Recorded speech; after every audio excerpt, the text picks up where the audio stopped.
Hello friends, welcome to today's Samayal. இன்னைக்கு நம்ம today's Samayalல bakery சுவையில மைதா biscuit எல்லாருக்குமே ரொம்ப பிடிச்ச மாதிரி எப்படி செய்யலாம்னு தான் பார்க்க போறோம். இது ரொம்ப டேஸ்டா இருக்கும். பிகினர்ஸ் கூட செய்யலாம். ரொம்ப சுலபமான ஒரு ரெசிபி அப்படினே சொல்லலாம்.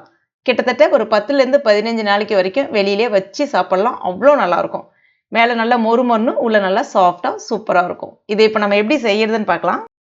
இது செய்யறதுக்கு முதல்ல ஒரு மிக்சிங் பவுல் ஒன்று எடுத்துக்கோங்க. இதுல 1/2 கப் சர்க்கரை. நான் இன்னைக்கு கிராம் அளவுகளில் சொல்லலை, கப் அளவுகளில் சொல்கிறேன். உங்கள் வீட்டில் எந்த கப்பு இருக்கோ அந்த கப்பை பயன்படுத்தி அடுத்தடுத்த அளவுகளை அளந்துக்குங்க, சரியாக இருக்கும். கிராம் அளவுகளை விட கப் அளவுகள் இந்த ரெசிபி செய்யறதுக்கு பர்ஃபெக்டாக இருக்கும். கூடவே 1/4 கப் நார்மல் பச்சை தண்ணீர் சேர்த்துட்டு நல்லா கலந்து விட்டுக்கோங்க. சர்க்கரை நல்லா கரைஞ்சி வரணும். சர்க்கரையை பவுடராக சேர்த்து செய்கிறத விட இந்த மாதிரி முழுமையாக சேர்த்து கரைய விட்டோன்னா நல்லா உங்களுக்கு ஒரு சின்ன கம்பி பதத்துக்கு வரும். இதுதான் அந்த மைதா பிஸ்கட் ரொம்ப பர்ஃபெக்டாக வர்றதுக்கு ஒரு சூப்பரான டிப்ஸ் அப்படின்னு சொல்லலாம். இப்போ பாருங்க, சர்க்கரை நல்லா கரைஞ்சி வந்திருக்கு. இதில் 1/4 கப் நெய் சேர்த்துட்டு கூடவே ஒரு பிஞ்ச் பேக்கிங் சோடா, அதாவது சமையல் சோடான்னு சொல்லக்கூடிய ஆப்ப சோடா, கூடவே 1/4 டீஸ்பூன் உப்பு சேர்த்துட்டு ஒரு முறை நல்லா கலந்து விட்டுக்கோங்க. இப்போ இந்த மாதிரி வந்த பிறகு 2 கப் மைதா மாவு சேர்த்துட்டு நல்ல ஒரு முறை பிசைஞ்சு விட்டுங்க.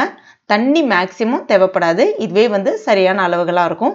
சப்பாத்தி மாவு பாதத்துக்கு பிசைஞ்சு இந்த மாதிரி எடுத்துக்கோங்க.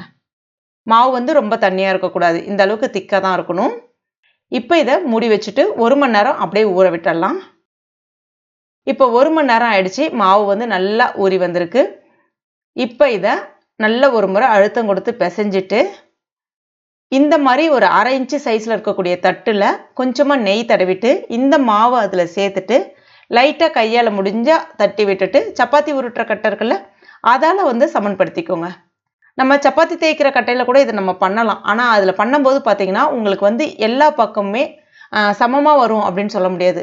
இதே மாதிரி நம்ம ஒரு 1/2 இன்ச்சு சைஸில் இருக்கக்கூடிய தட்டில் நம்ம சமப்படுத்திட்டோம் அப்படின்னா எல்லா பக்கமுமே உங்களுக்கு சமமாக அருமையாக வரும்.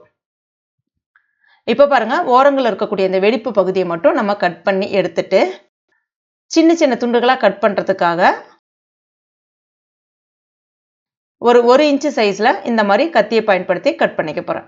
கட் பண்ணும்போது கத்தியில் ஒட்டவே கூடாது. இந்த மாதிரி விழுந்தாதான் உங்களுக்கு பர்ஃபெக்டாக வரும். மாவு தண்ணியாக இருக்கக்கூடாது. இஃப் இன்கேஸ் மாவு கொஞ்சம் தண்ணியாயிட்ட மாதிரி இருந்துச்சுன்னா நீங்கள் இன்னும் கொஞ்சம் மைதா மாவு சேர்த்துக்கலாம் தாராளமாக. அவ்வளோதான். இந்த ஷேப்பில் இருக்கிற மாதிரி பார்த்துக்கோங்க. ரொம்ப திக்காகவும் இருந்துடக்கூடாது, ரொம்ப தின்னாகவும் இருந்துடக்கூடாது.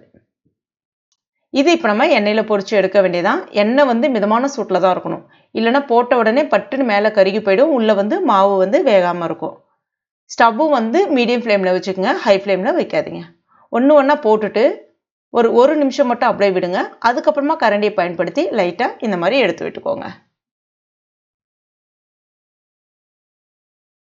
இப்போ பாருங்க, எல்லா பக்கமுமே நல்லா கோல்டன் ப்ரௌனாக சிவந்து வர்ற அளவுக்கு இதை நம்ம அடிக்கடி இந்த மாதிரி சுழட்டி விட்டுக்கிட்டே இருக்கணும். மாவு எல்லா பக்கமும் வெந்து வரும். அதே சமயத்தில் அங்கங்கே லைட்டாக பிளவுபட்ட மாதிரி இருக்கும். அப்போ தான் நல்லா உள்ளே வெந்து வரும். உங்களுக்கு அப்படியே அந்த பேக்கரி ஸ்டைல் அந்த டெக்ஸ்சர் உங்களுக்கு சூப்பராக கிடைக்கும். அவ்வளோதான். ரொம்ப ஒரு பர்ஃபெக்டான பேக்கரி ஸ்டைல் மைதா பிஸ்கெட் ரெடி ஆகிடுச்சு. இது எடுக்கும்போது கொஞ்சம் நமுத்து போன மாதிரி இருக்கும். ஆற தான் நல்ல மொறுமொறுன்னு சூப்பராக இருக்கும். உள்ளே நல்ல பிஸ்கெட் மாதிரி கொஞ்சம் சாஃப்டாக இருக்கும்.